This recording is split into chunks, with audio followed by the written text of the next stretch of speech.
mas may bentahe pa nga itong mga nasa kabila kumpara doon sa mga sikat at popular, tanyag na mga kandidato ng administration na wala naman sigurong sapat na kaalaman, ano, lalong-lalo na sa pagbalangkas at paggawa ng batas. Because in many of my interviews, I already mentioned that the understanding of the law, okay, not only in its basic sense, but I think in its more profound and deeper context is very, very important, especially in lawmaking.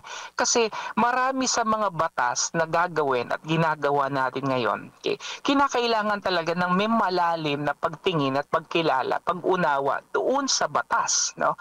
And syempre, malaki yung advantage ng mga sinatawag natin ng mga abogado, no?